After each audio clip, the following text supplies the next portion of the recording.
चलो बेटा मैं शुरू कर रहा हूं। कल मैंने कहां तक पढ़ाया था ये इन्वेस्टमेंट मल्टीप्लायर।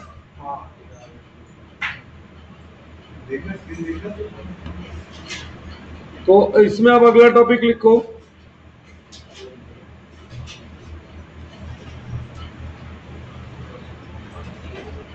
Equilibrium level.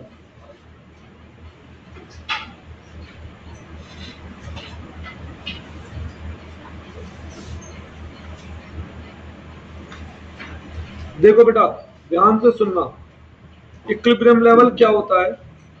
जहां पर एडी बराबर होती है एएस के, यानी सी प्लस आई बराबर होती है सी प्लस एस के, यानी इन्वेस्टमेंट बराबर होती है सेविंग के।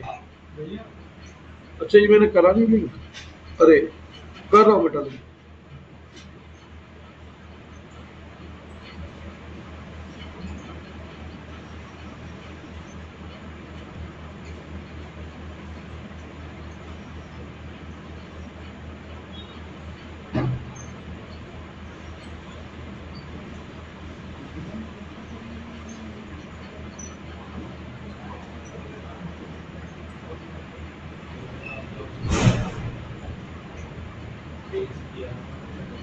ठीक है बेटा, इक्विलिब्रियम लेवल क्या होता है? एडी बराबर है ए एस के और आई बराबर है एस के। इसमें आपको एक बात याद रखनी है, ये जो हम पढ़ रहे हैं ना, ये हम अकॉर्डिंग टू केन्स पढ़ रहे हैं।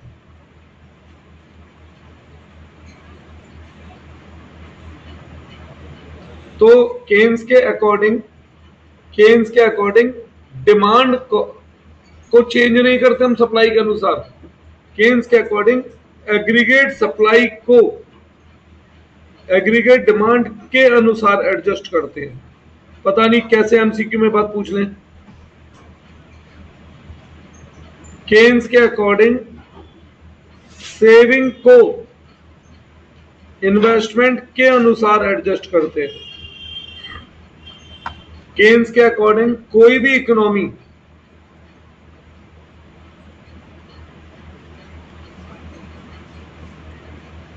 फुल एम्प्लॉयमेंट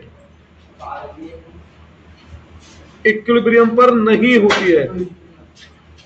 कोई भी इकोनॉमी फुल एम्प्लॉयमेंट इक्विलिब्रियम पर नहीं होती है।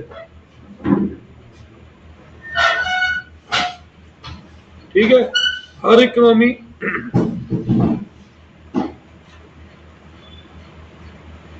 तो मैं बड़ी बड़ी थ्योरी में नहीं लिख रहा हूं, मेन मेन लाइनें लिख रहा हूं जो एमसीक्यू के लिए बनेंगी। हर इकोनॉमी अंडर एम्प्लॉयमेंट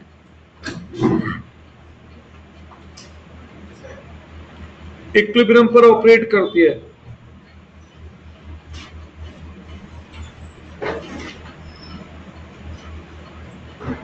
ठीक है, क्योंकि अंडर एम्प्लॉयमेंट है तो एग्रीगेट सप्लाई में बढ़ा भी सकता हूं घटा भी सकता हूं। तो एग्रीगेट सप्लाई को बढ़ा घटा के हम किसके बराबर लाते हैं? एडी के बराबर। सेविंग को बढ़ा घटा के किसके बराबर लाते हैं? इन्वेस्टमेंट। डायग्राम बनाने का कोई सेंस मुझे लग नहीं रहा है इसमें बेटा। बस आपको इसमें एक बात याद रखनी है, क्या कि शॉर्ट रन पीरियड में क्या सिचुएशन पॉसिबल है। In short run period AD बराबर हो सकता है एएस के। एएस लिखो पहले, एएस बराबर हो सकता है एडी के। एएस बड़ा भी हो सकता है एडी से, एएस छोटा भी हो सकता है एडी से। But in long run period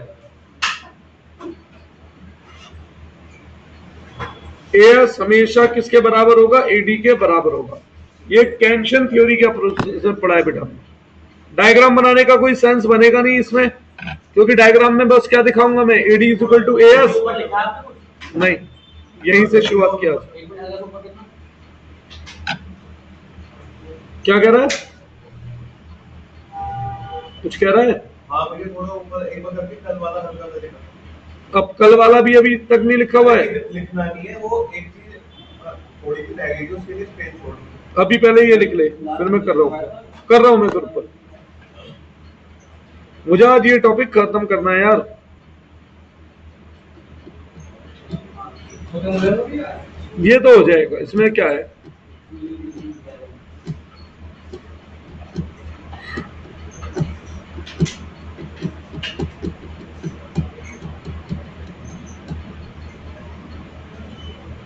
ये हो जाएगा।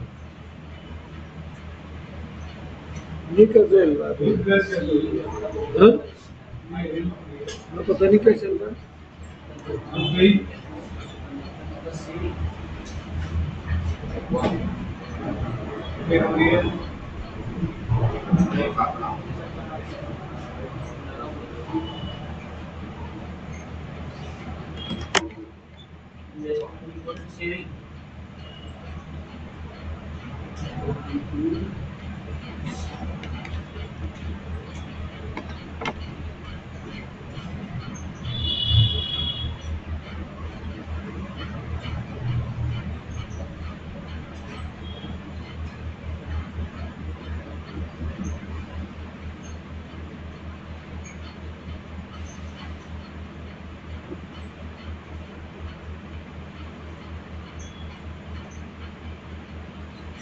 अब दिखाऊं ऊपर वाला?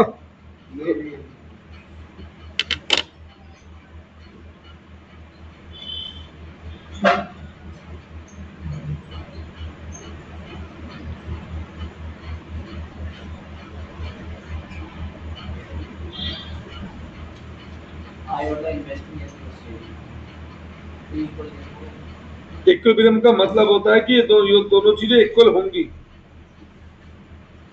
या हैं। इक्विलिब्रियम लेवल पे दोनों इक्वल होती है।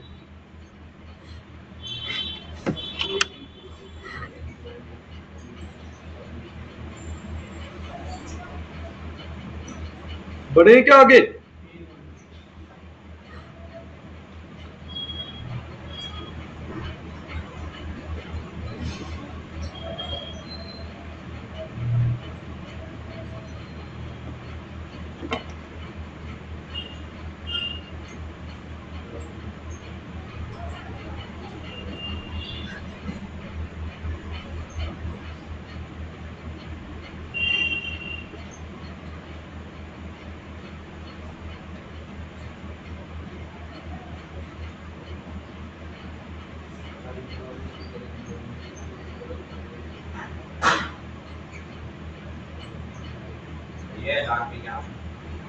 लॉन्ग रन पीरियड, अरे ये तो इकोनॉमिक में कई बार पढ़ चुके हैं बेटा हम। एसआरपी मतलब शॉर्ट रन पीरियड और एलआरपी मतलब लॉन्ग रन पीरियड। हाँ बेटा, हो भी सकते हैं, तीनों में से कोई भी सिचुएशन पॉसिबल है। ठीक है, ये सिचुएशन भी हो सकती है, ये वाली भी और ये भी। पर लॉन्ग रन में एएस हमेशा किसके बराबर होगा? एडी के। चलो भाई ऊपर वाला जल्दी से नोट कर जो करना था फटाफट से, फिर मेरे को आगे बढ़ना है। पूरे हैं तो सुनिए, अब ध्यान देना बेटा, दो चीजें लिख रहा हूं मैं आमने सामने, बच्चे कंफ्यूज हो जाते हैं इसलिए। एक ब्रेक इवन पॉइंट और एक equilibrium level. Break even point में सी वाई के बराबर होता है, इक्विलिब्रियम लेवल में एडी और एएस बराबर होते हैं। ब्रेक इवन पॉइंट में सेविंग जीरो होता है, इक्विलिब्रियम लेवल पे सेविंग इन्वेस्टमेंट के बराबर होता है। ये बात ध्यान रखना, इसमें कंफ्यूजन हो जाती है। ठीक है, अब एक छोटा सा टॉपिक बच रहा था इसमें, फिर उसके बाद आ जाएंगे एक्सेस और डेफिसिट डिमांड पे।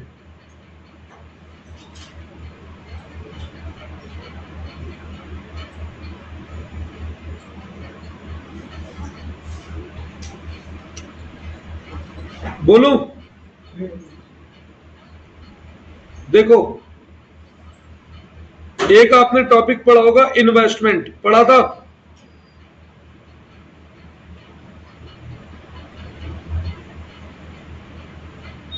इन्वेस्टमेंट भी दो तरीके की होती है बेटा, एक ऑटोनॉमस और एक इंड्यूस।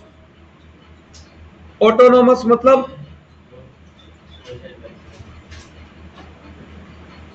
इंड्यूस्ड, ऑटोनोमस मतलब जो डिपेंड नहीं करती इनकम पे, नॉट डिपेंड ऑन इनकम।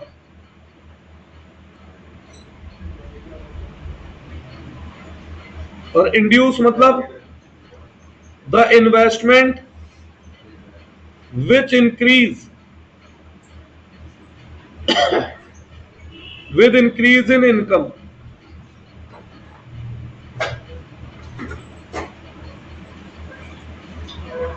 अब इसमें आपको बस एक बात याद रखनी है, इन्वेस्टमेंट में और इंटरेस्ट रेट में एक रिलेशन होता है। जैसे जैसे इंटरेस्ट रेट बढ़ता है इकोनॉमी में, इन्वेस्टमेंट का रेट कम होने लगता है, इंटरेस्ट रेट कम होता है तो इन्वेस्टमेंट इकोनॉमी में बढ़ती है। तो इन्वेस्टमेंट और interest rate, sorry interest rate और इन्वेस्टमेंट में कैसा रिलेशन है बेटा? इनवर्स रिलेशन है। इसके बेस पर एमसीक्यू पूछ सकते हैं। आप बताओ, बैंक ज्यादा कर्जा लेगा तो लोग बिजनेस में ज्यादा कर्जा लेके लगाएंगे? ब्याज लेगा जब बैंक ज्यादा? नहीं। जब बैंक ब्याज दर गिराएगा तो लोग ज्यादा कर्जा लेके इन्वेस्ट करेंगे।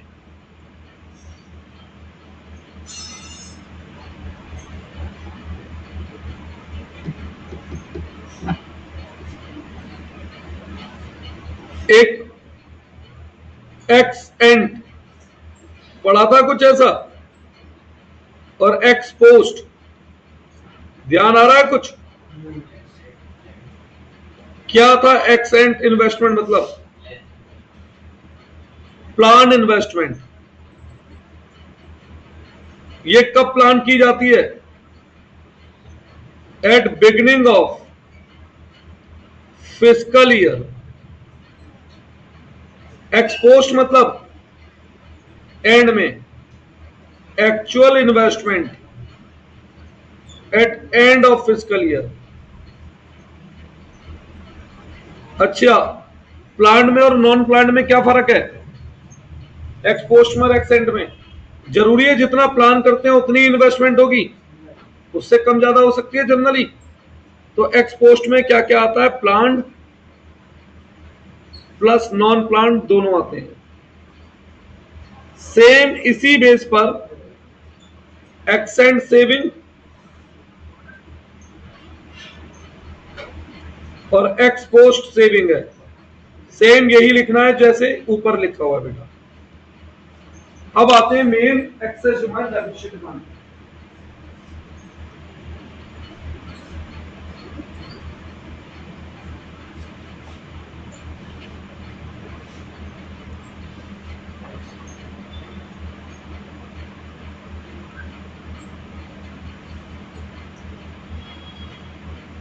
करवाऊं क्या?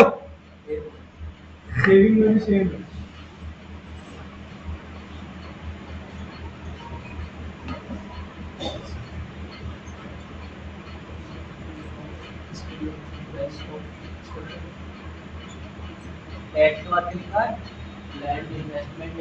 Beginning of fiscal year.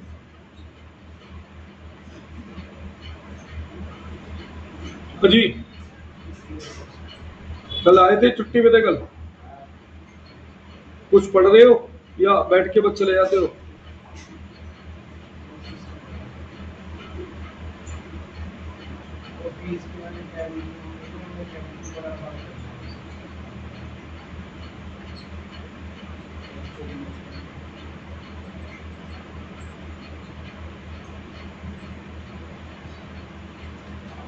ये फिस्कल फोटो और कौन सा होगा? बस फिस्कल ईयर ही होता है गवर्नमेंट ना उसके अलावा कैलेंडर ईयर। गुलाबी का सिंबल।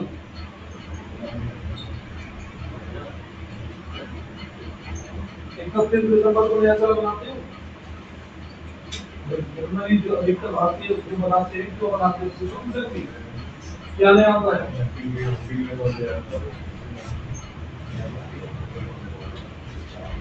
चलो आगे बढ़ते हैं। अब देखो, अब शुरू होती है ट्रेडिशनल अप्रोच। अब तक जो हमने पढ़ा वो सब पढ़ा केंशन के through. Traditional approach,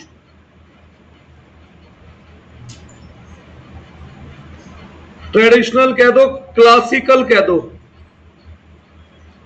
classical approach और ट्रेडिशनल अप्रोच में मतलब ये तो एक ही है, अब तक बेटा जो हमने पढ़ा था ना इस चैप्टर में, वो था अकॉर्डिंग टू केंशियन। तो उसे कुछ लोग केंशियन थ्योरी भी या केंशियन अप्रोच भी कह देते हैं। और अब आगे हम पढ़ेंगे क्लासिकल या ट्रेडिशनल अप्रोच। इन दोनों में डिफरेंस क्या है बेटा? देखो, अकॉर्डिंग टू केन्स, डिमांड अपनी सप्लाई खुद क्रिएट करती है, उसका मानना यह है। यानी कि केन्स का मानना है कि अगर डिमांड बढ़ेगी तो सप्लाई बढ़ जाएगी, डिमांड कम होगी तो सप्लाई कम हो जाएगी। जबकि क्लासिकल थ्योरी का मतलब क्या है कि सप्लाई अपनी डिमांड खुद क्रिएट करती है। मतलब क्लासिकल थ्योरी कहती है जो भी कुछ है, जितने रिसोर्स हैं, यूज करके माल बना दो, माल बनाओगे तो बिक तो जाएगा ही। तो केन्स कहता है जितनी डिमांड है उतना माल बनाओ, और क्लासिकल थ्योरी कहती है सब बना दो, जितना बनाओगे उतना बिक जाएगा। तो केन्स के अनुसार डिमांड कांस्टेंट रखा इसने, और क्लासिकल थ्योरी ने सप्लाई को कांस्टेंट रखा बेटा। केन्स के अनुसार इकोनॉमी हमेशा अंडर एम्प्लॉयमेंट लेवल पर होती है। क्यों? क्योंकि हम अपने पूरे रिसोर्स यूज नहीं कर रहे। ठीक है, हमारे रिसोर्स क्या जा रहे हैं? आइडली पड़े, वेस्ट जा रहे हैं। जबकि क्लासिकल थ्योरी के अनुसार इकोनॉमी हमेशा किस पे ऑपरेट करती है? फुल एम्प्लॉयमेंट लेवल पे ऑपरेट एट। इसके अनुसार किस पे ऑपरेट करती है? वो हमेशा फुल एम्प्लॉयमेंट लेवल पे।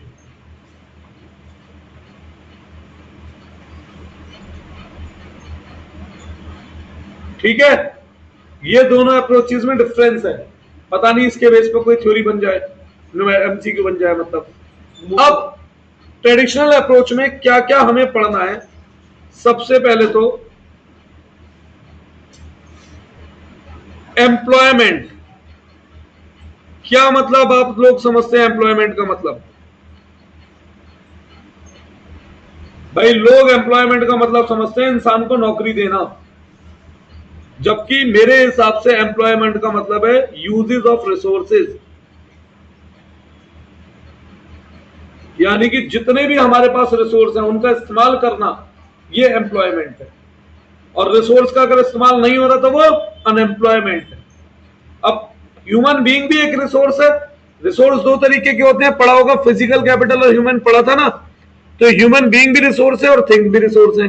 तो जब हम अपने रिसोर्सेज को यूज करते हैं तो हम कहते हैं अपने रिसोर्स को हम एम्प्लॉय कर रहे हैं। क्या कर रहे हैं? उन्हें एम्प्लॉय कर रहे हैं। ठीक है बेटा। अनएम्प्लॉयमेंट का मतलब क्या हुआ?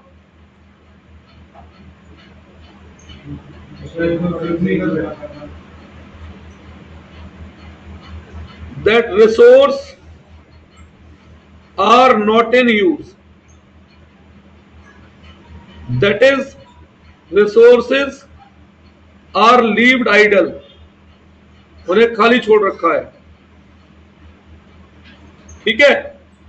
अब ह्यूमन जनरली आदमी किसके हिसाब से अनएम्प्लॉयमेंट समझता है? ह्यूमन बीइंग के हिसाब से। अब अनएम्प्लॉयमेंट भी दो तरीके का होता है बेटा, एक वॉलंटरी और एक इनवॉलंटरी। आप लोग रोजगार में हैं या खाली हैं? अपनी मर्जी से या मजबूरी है कि तुम्हें कोई नौकरी मिल नहीं रही? ढूंढी आज तक? भाई तुम 12वीं पास भी नहीं हो अभी, उस हिसाब से 12,000 रुपए मार्केट रेट है। 12,000 रुपए के रेट में नौकरी ना मिले और तुम खूब कोशिश कर रहे हो, तब आप कहलाओगे अनएम्प्लॉयड। कौन से वाले अनएम्प्लॉयड? इनवॉलंटरी। फिलहाल आप वॉलंटरी अनएम्प्लॉयड हो।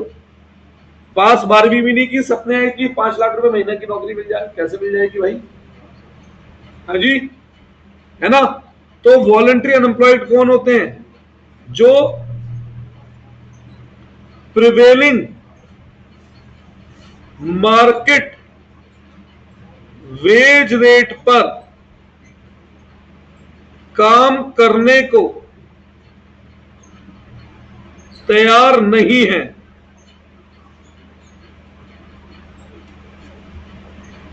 ये लोग कहलाते हैं वॉलंटरी अनएम्प्लॉयड। जबकि इनवॉलंटरी अनएम्प्लॉयड क्या है? जो पर्सन प्रिवेलिंग मार्केट, प्रिवेलिंग मतलब जो मार्केट में चल रहा है, वेज रेट पर काम करने को तैयार है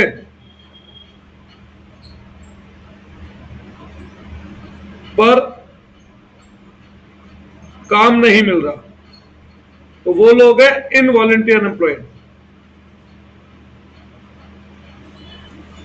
तो तीसरी टर्म इसमें लिख रहा हूं, full employed. Full employment means, हाँ, आइडल मतलब खाली पड़े हैं।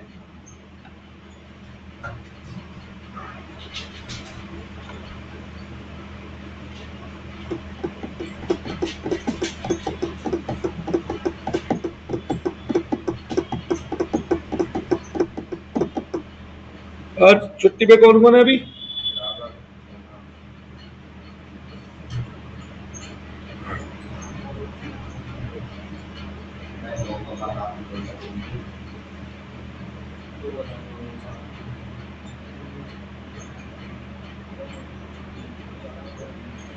बड़े आगे क्या?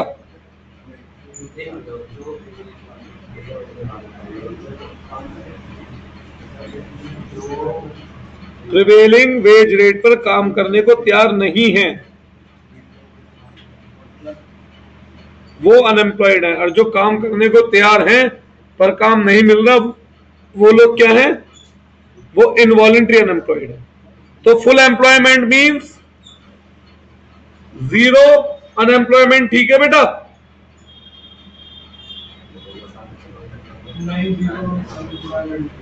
क्यों? Full employment means zero involuntary unemployment. जो लोग काम करना ही नहीं चाहते उन्हें जबरदस्ती पकड़ के काम पे कोई ना लगा दोगे। Full employment means zero involuntary unemployment. ये बात याद रखना, इसके बेस पर एमसीक्यू बन जाता है, इस लाइन की बेस पर। भाई सीधी सी बात है, जो काम करने को तैयार है अगर उन्हें काम मिल रहा है तो अनएम्प्लॉयमेंट जीरो है। ठीक है?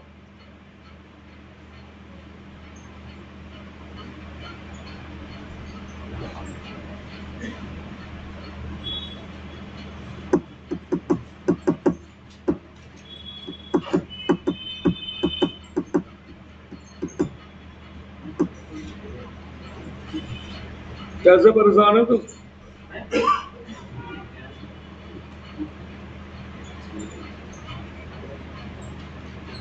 सुनिए तो अब आते हैं इस चैप्टर के भैया जो सबसे मेन टॉपिक चला करता था 12वीं में, जिसमें से 100% क्वेश्चन आता था। क्या था वो? एक्सेस डिमांड और डेफिसिट डिमांड। याद आ रहा है? तो एक तरफ एक्सेस डिमांड और एक तरफ डेफिसिट डिमांड।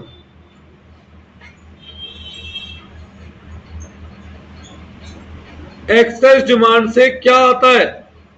इन्फ्लेशन आता है। और डेफिसिट डिमांड से क्या आता है? डिफ्लेशन आता है। अब आप पूछेंगे ऐसा क्यों? इसका आंसर इस डायग्राम में मिल जाएगा।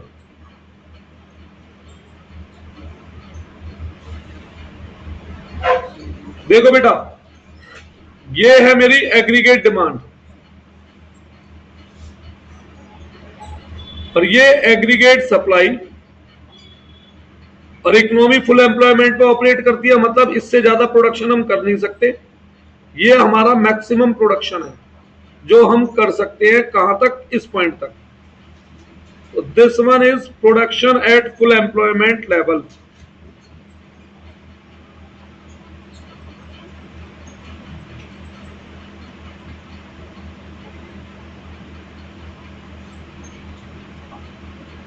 क्या इससे ज्यादा प्रोडक्शन कर सकते हैं हम? नहीं। अब देखो, हमें तो अपनी कभी किताबें 12वीं की समझ में आती नहीं थी बेटा। रीजन, जब एजम्पशन पढ़ो एक्सेस डेफिसिट डिमांड की, तो एजम्पशन में लिखवाते थे कि हमारी इकोनॉमी क्लोज इकोनॉमी है, तो यानी कि एक्सपोर्ट इंपोर्ट तो हो नहीं सकता, है ना, तो एक्सपोर्ट इंपोर्ट तो हो नहीं सकता। अब बाद में रीजन जब देते थे तो कह देते थे एक्सेस एक्सपोर्ट हो रहा है, एक्सेस ये हो रहा है। यार तो सब पल्ले ही नहीं पड़ी किताब, कौन सा राइटर लिखता था ये अजीबोगरीब सी चीजें। ऐसे ही वैसे कोर्स में टू सेक्टर इकोनॉमी है, तो ये एक्सपोर्ट कहां से आ गया, सोचने की बात है ना, ये इंपोर्ट कहां से आ गया फिर अगर टू सेक्टर इकोनॉमी है। तो मैं तो अपनी बात पर कायम हूं, तो मैं कोई एक्सपोर्ट इंपोर्ट का रीजन मैं नहीं दूंगा। ठीक, अब सुनो, जब एजम्पशन है इकोनॉमी क्लोज है, अब एक्चुअल डिमांड हमारी इस जगह पर है बेटा, यह एक्चुअल डिमांड है।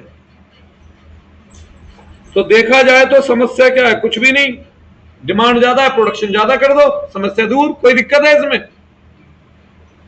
दिक्कत है, क्या दिक्कत है? जब हम ऑलरेडी फुल रिसोर्स यूज कर चुके हैं तो क्या इससे ज्यादा प्रोडक्शन पॉसिबल है? तो ये जो आपको एक्स्ट्रा डिमांड दिख रही है, इस डिमांड को आप पूरा कैसे कर सकते हो ये बताओ। अब ये मत कह देना इंपोर्ट कर लो माल, मैं पहले बोल चुका हूं एज्यूम कर रहे हैं इकोनॉमी क्लोज है, तो इसी को इसीलिए कहा गया एक्सेस डिमांड।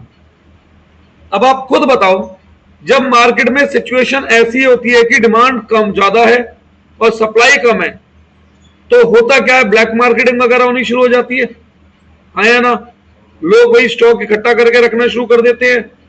या जब डिमांड ज्यादा है और सप्लाई कम है, तो कुछ लोग जिन पे ज्यादा पैसा है वो ज्यादा पैसा देने को तैयार हो जाते हैं। तो ऐसे में मार्केट में क्या होता है, चीजों के रेट बढ़ते हैं, और इसी को तो इन्फ्लेशन कहते हैं।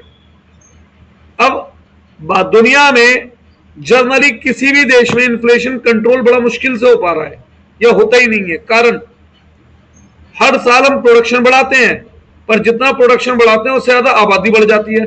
तो इन शॉर्ट, जितनी हमने पुरानी कमी दूर की, उससे ज्यादा नई कमी पैदा हो जाती है बेटा, है ना, उससे ज्यादा डिमांड बढ़ जाती है। इसलिए हमेशा क्या होता है, हर साल जनरली महंगाई बढ़ती है।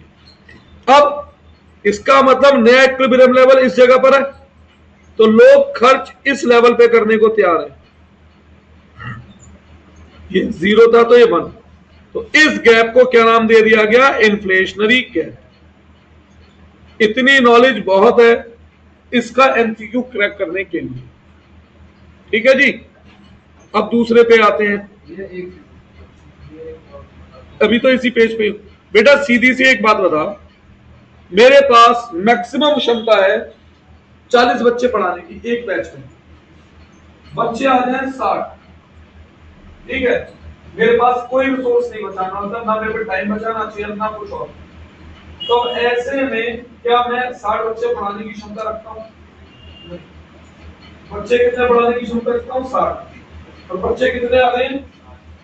60 आ रहे हैं, मैं क्षमता रखता हूँ 40। तो बच्चे क्या करेंगे, लालच देंगे, भैया 500 रुपये फालतू ले लेना, मुझे पढ़ा दो।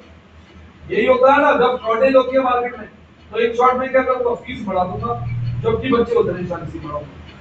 तो क्या हुआ, महंगाई बढ़ गई ना, इन्फ्लेशन। सही है। अब सेम ये एग्रीगेट डिमांड है, ये एग्रीगेट सप्लाई जा रही है, ये है production at full employment level. ये चार्जर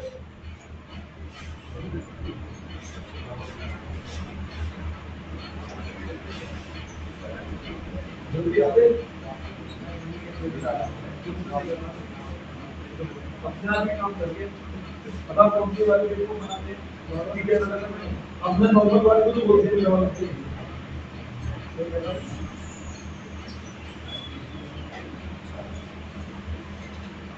जिस हिसाब से गेट वगैरह सब ये खुला हुआ है ओपन, तो बंद होगा तो बड़ी हो जाएगा। हाँ जी, production at full employment level. तो अब इस बात से पता लगता है ना, ये आजकल एसी सर्विस में स्कैम ही है, गैस पागल बनाने वाली बात ही।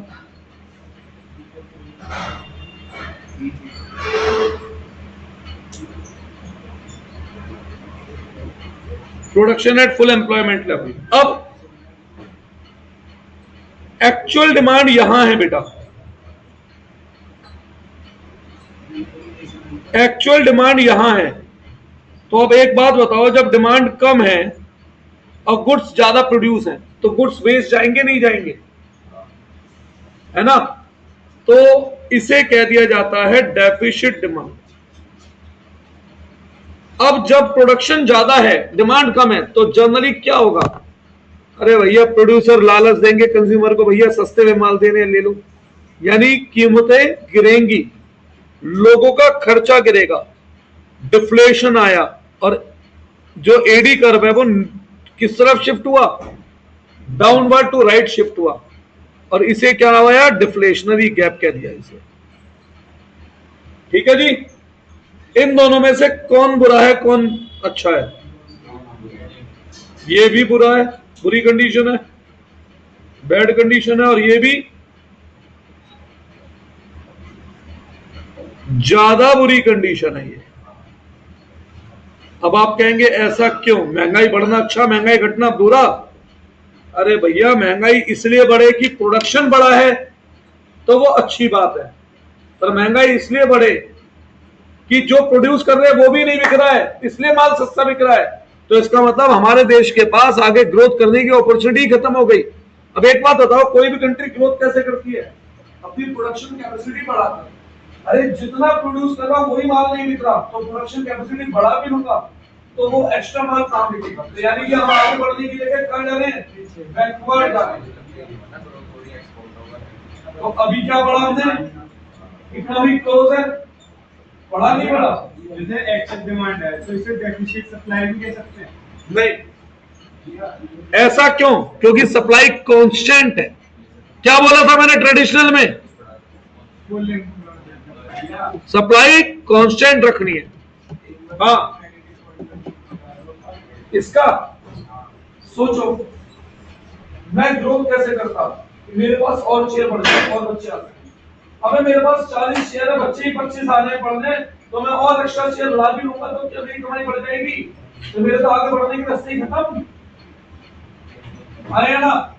तो इकोनॉमी के आगे बढ़ने के रास्ते खत्म हो जाते हैं डेफिसिट डिमांड में, यानी कि आगे ग्रोथ नजर नहीं आ रही। ग्रोथ करके भी क्या करूंगा जब जो प्रोड्यूस कर रहा हूं वही माल नहीं बिकेगा? इसलिए ये ज्यादा बुरी कंडीशन है। सही है जी? देखो जाहिर सी बात है महंगाई बढ़ती है, मैं मानता हूं हर साल। अरे तो यार लोग अपनी इनकम भी तो इस हिसाब से बढ़ाते हैं भाई, जाहिर सी बात है महंगाई बढ़ती है, लोग फीस बढ़ा देते हैं, है ना? पर ऐसे सोचो कि जो गुड्स अवेलेबल है उन्हें बेचने के लिए सस्ता करना पड़े। क्यों? क्योंकि गुड्स बिक ही नहीं रहे, तो अगले साल प्रोडक्शन का क्या होगा? लेवल गिरेगा, प्रोडक्शन गिरेगा तो जीडीपी गिर नहीं गई यानी कि। अब रेमेडीज, ध्यान है,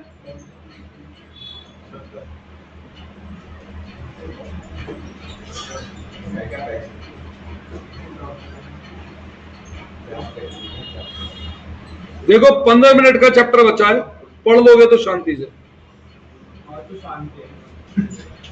सबसे पहले टू कंट्रोल एक्सेस डिमांड। इसके बाद ना फॉरेन एक्सचेंज रेट वाला जो है ना गवर्नमेंट बजट, उसमें से क्वेश्चन आते हैं, दो क्वेश्चन आ जाते हैं, 2 या 3। टू कंट्रोल एक्सेस डिमांड और remedies to control deficit demand.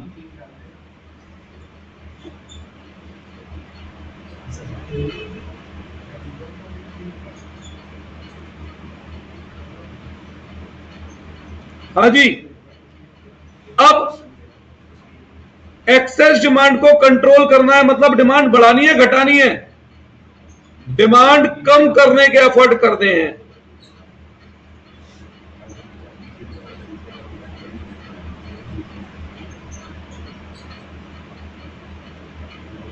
यहां पर डिमांड बढ़ाने के एफर्ट करने हैं।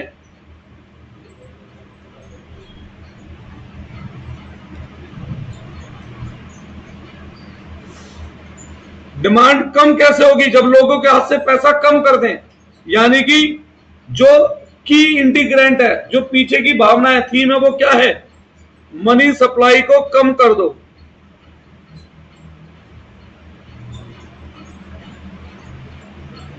वो वाले यहां पर थीम क्या है? मनी सप्लाई बढ़ा दो। जो टेबल में हाँ, जब मनी सप्लाई बढ़ेगी तो लोग अपने आप ही चीजें ज्यादा खरीदेंगे। ये मेन थीम है। जो भी मैं पॉइंट लिखूंगा उस पॉइंट के पीछे भावना होगी यहां पर मनी सप्लाई बढ़ाना, घटाना एक जगह, और एक जगह मनी सप्लाई बढ़ाना। ठीक है, लिखो ये पहले।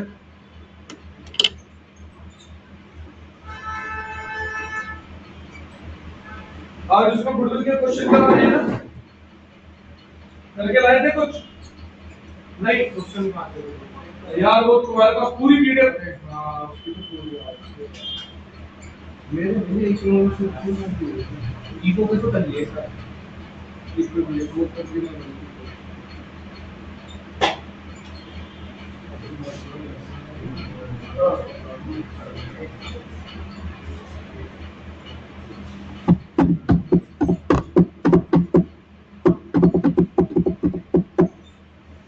बढ़े आगे। हाँ, अब तो टेबल से काम चल जाएगा, लिखना तो कुछ वैसे भी नहीं है।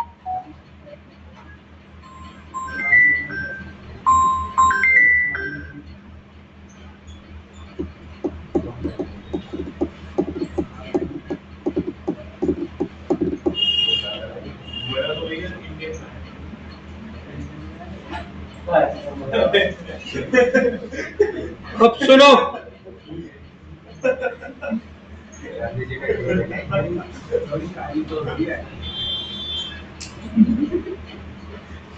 सबसे पहला मेजर है फिस्कल पॉलिसी।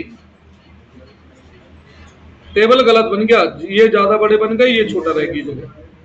फिस्कल पॉलिसी किसकी पॉलिसी थी? सेंट्रल गवर्नमेंट की पॉलिसी थी। अरे छोड़ो, नीचे लिखता हूं साफ साफ। भैया थोड़ा तो वो मैं दोबारा लिख रहा हूं ना, दोबारा लिख रहा हूं ना।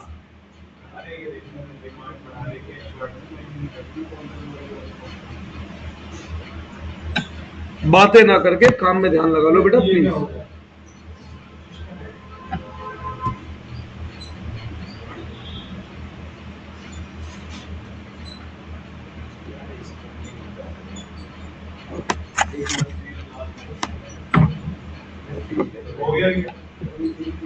सुनिए, अब तो एक तरफ एक्सेस डिमांड को कंट्रोल करना है, उसके लिए मनी सप्लाई घटानी है, और एक तरफ डेफिशिट डिमांड को कंट्रोल करना है, उसके लिए मनी सप्लाई बढ़ानी है। ऐसा ही है ना? तो बोल लो, अब इसमें सबसे पहला मेजर आता है फिस्कल पॉलिसी। गवर्नमेंट वाली ये किसकी पॉलिसी होती है? गवर्नमेंट की पॉलिसी होती है टू कंट्रोल एक्सेस डिमांड या डेफिशिट डिमांड, है ना? इसमें 3 एलिमेंट 4 एलिमेंट थे। पहला पब्लिक एक्सपेंडिचर। बताओ, पब्लिक एक्सपेंडिचर बढ़ाएं या घटाएं? रिड्यूस करना है तो घटाना पड़ेगा ना। जब सरकार खर्च कम करेगी तो हम भी कम कमाएंगे, हम भी खर्च कम करेंगे। भाई, मैं सरकार हूं, अगर मैं खुद ही खर्च करूंगा तो आप लोग भी तो कम कमाएंगे। जब मैं खर्च करता हूं तभी तो आप कमाते हैं। तू खर्च करेगा तभी तो मेरी कमाई है। तूने फीस दी तो मुझे पैसे मिले। ऐसे ही जब मैं पैसे खर्चा करूंगा तब तेरी इनकम होगी। अगर गवर्नमेंट खर्चे रिड्यूस कर देगी तो लोगों की इनकम क्या होगी? कम हो जाएगी, डिमांड कम हो जाएगी। वहां जस्ट अपोजिट। इसमें दूसरा एलिमेंट क्या था? Government policy of taxation. Basically direct tax होता था यहां पर। भाई मेरी बात सुन लोगे जरा। अब अगर सरकार टैक्स रेट बढ़ा देती है तो आप लोगों के हाथ में जो पैसा बचेगा आपकी कमाई में से, वो कम बचेगा ज्यादा। पैसा कम बचेगा तो आप खर्च भी कम करोगे। अगर सरकार टैक्स रेट घटा दे तो आप लोगों के पास जो पैसे बचेंगे वो पहले के मुकाबले ज्यादा बचेंगे। तो आप डिमांड भी बढ़ा दोगे। यही करना है ना हमें। तीसरा था पब्लिक बोरोइंग, पब्लिक से उधार लेना। तो सरकार यहां पर क्या करेगी, बोरो करेगी पब्लिक से पैसा। पब्लिक का पैसा सरकार के हाथ में चला जाएगा, पब्लिक के हाथ में से पैसे कम हो जाएंगे, डिमांड भी कम हो जाएगी। यहां पर क्या कर देगी, रिडीम कर देगी। पब्लिक से जो उधार लिया था वो पैसा लौटाना शुरू कर देगी सरकार। पब्लिक का पैसा पब्लिक के हाथ में आएगा तो मनी सप्लाई बढ़ेगी, डिमांड बढ़ जाएगी। अब चौथा वो क्या था बेटा, डेफिसिट फाइनेंसिंग। डेफिसिट फाइनेंसिंग का मतलब ध्यान है क्या था, प्रिंटिंग ऑफ न्यू करेंसी। तो यहां पे सरकार नई करेंसी छापना कम करेगी जिससे मनी सप्लाई कंट्रोल हो। मनी सप्लाई कम होगी तो डिमांड भी कम हो जाएगी और यहां पर बढ़ा देगी। तो एमसीक्यू में तो यही पॉइंट पूछे जा सकते हैं, इसका मतलब तो कोई आता ही नहीं है बेटा। इसके अलावा फिर किसकी पॉलिसी थी, मॉनेटरी पॉलिसी। ये किसकी होती थी, ध्यान दिलाओ।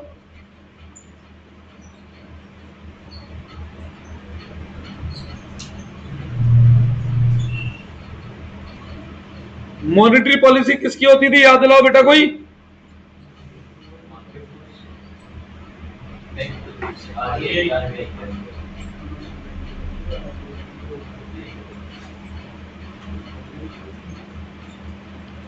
ये किसकी पॉलिसी थी, ये थी सेंट्रल बैंक की पॉलिसी, आरबीआई।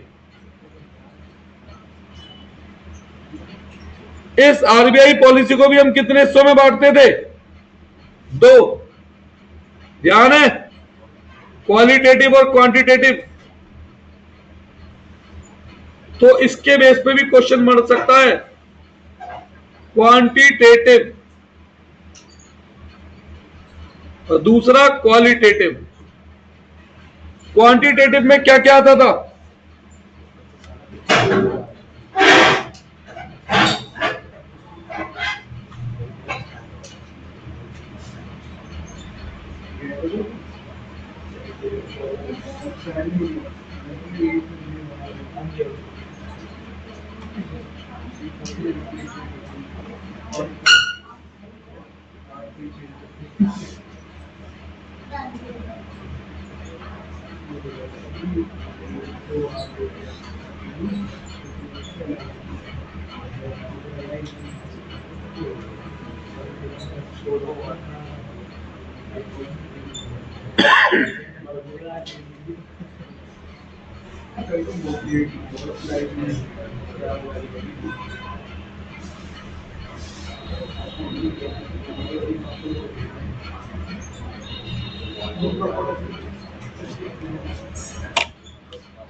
देखो इसमें सबसे पहले आता था बैंक रेट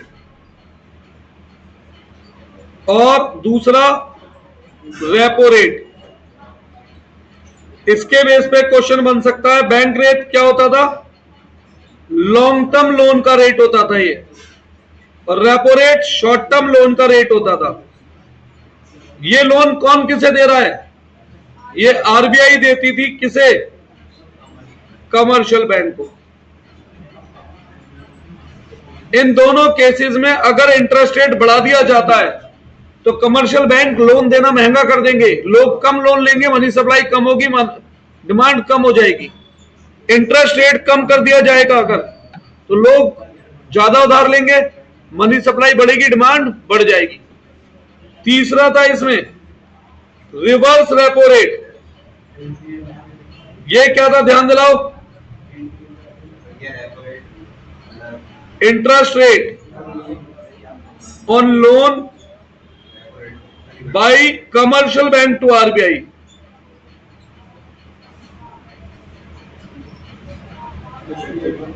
अब अगर सेम ये रेट बढ़ा देती है आरबीआई तो कमर्शियल बैंक आरबीआई को उधार ज्यादा देने लगेंगे, तो जनरल पब्लिक के पास पैसा कम पहुंचेगा, मार्केट में मनी सप्लाई कम होगी, डिमांड कम हो जाएगी। और यहां इसका जस्ट उल्टा था। और क्या था यहां पर पॉइंट? Open market operation. ध्यान है कुछ? क्या था ये? क्या था ये?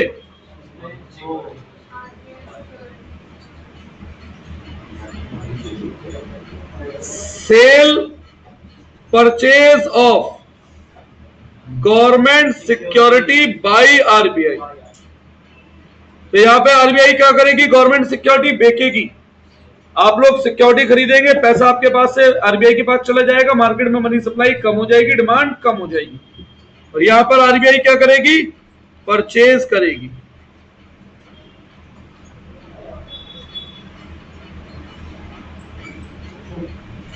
फिफ्थ, भैया 1 मिनट हो गया।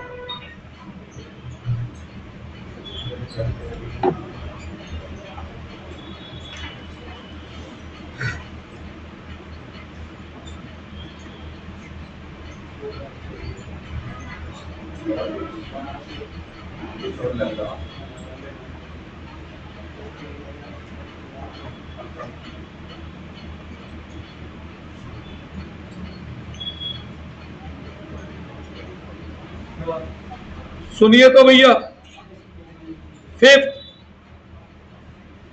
CRR plus SLR that is LRR. अब कोई अलग अलग लिख के पॉइंट बढ़ाना चाहे बढ़ा लो भैया।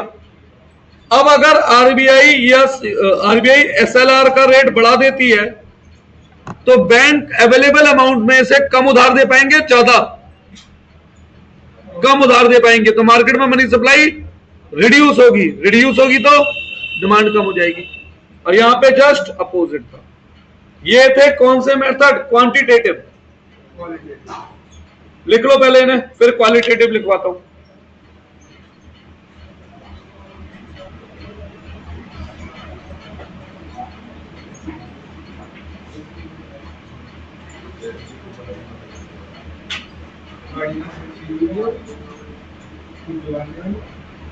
जाने को नहीं पता ना मेरा भैया बाहर ऐसा बात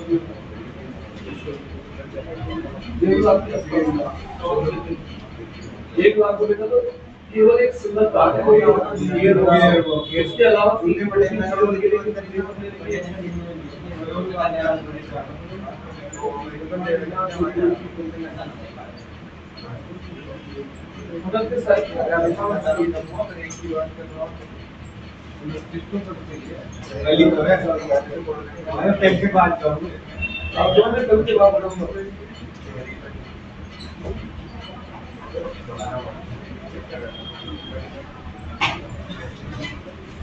सुनिए बेटा, थोड़ा स्पीड बढ़ाओ यार, इतनी स्लो स्पीड से कैसे काम चलेगा?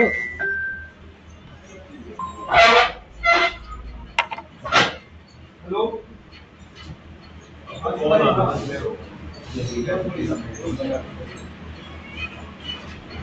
मैं देश से बात करूंगा, वो तो ऐसी देख रहा हूँ ना, तो सबके पास ही जाता है। तो मैं देख सकता हूँ, मैं तेरे को मैसेज कर दूंगा।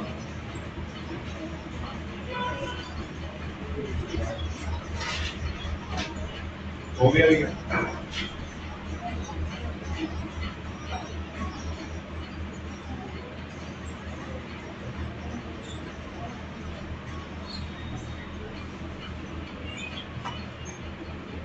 हाँ जी, हो गए। अब आती है बात क्वालिटेटिव। बेटा ऐसे क्वेश्चन आने के बहुत बहुत चांस हैं जिसमें वो हमसे पूछे which one is not quantitative या which one is not qualitative. ध्यान देना इस बात पे। तो इसे ऐसे मत सोचना कि बस हम तो कोई भी 5 पॉइंट याद कर लें, लिखना नहीं है वहां पर, वहां एमसीक्यू पकड़ना है ना। तो इसका आने के चांस हैं बेटा बहुत सारे। सुनो, इसमें सबसे पहले आ गया मॉरल शोषण। क्या था ये मॉरल शोषण? शोषण, direct instruction by RBI to commercial bank. RBI commercial bank को सीधी इंफॉर्मेशन दे रहा है कि तुम्हें ये काम करना है और ये काम नहीं करना है। मॉरल शोषण, SAUSION। सेकंड था यहां पर क्रेडिट रेशनिंग। क्रेडिट रेशनिंग में दो बातें थी कि भैया उधार का रेशो बढ़ा दो। जैसे मैं कार खरीद रहा हूं 10 लाख की, तो बैंक मुझसे कह रहा है भाई साहब आप 1 लाख ले आओ, 90% हम फंड दे देंगे। अब नई पॉलिसी आती है, बैंक कह रहा है आपको 2.5 लाख खुद लाना पड़ेगा, हम केवल 75% लोन देंगे। तो आपके हिसाब से कार खरीदने वाले ग्राहक बढ़ जाएंगे, कम हो जाएंगे? तो डिमांड कम हो जाएगी। दूसरी तरफ बैंक कहते हैं आप केवल 50,000 रुपए लिया, 95% लोन हम दे देंगे। अब कार खरीदने वाले बढ़ जाएंगे, डिमांड बढ़ जाएगी। ये एक क्रेडिट रेशनिंग का एक एग्जांपल हो गया। और भी एग्जांपल हो सकते हैं कि एरिया बांट लिए बैंक ने कि हम इस काम के लिए लोन देंगे और इस काम के लिए लोन नहीं देंगे। तो ये सब चीजें क्या है बेटा हमारी, ये हो गई हमारी क्वालिटेटिव। मतलब ऊपर के अलावा कोई भी मेजर दिखे वो क्वालिटेटिव, सही है। तो इसके वाले क्वेश्चन मैं भेज दूंगा पीडीएफ में। इसके क्वेश्चन है मेरे लैपटॉप में पूरे मैक्रो के, तो वो मैं पीडीएफ आपको भेज दूंगा आज करने के लिए। सीएफ में एक्सेस डिमांड बढ़ेगी या डेफिसिट डिमांड? बेटा एक्सेस और डेफिसिट डिमांड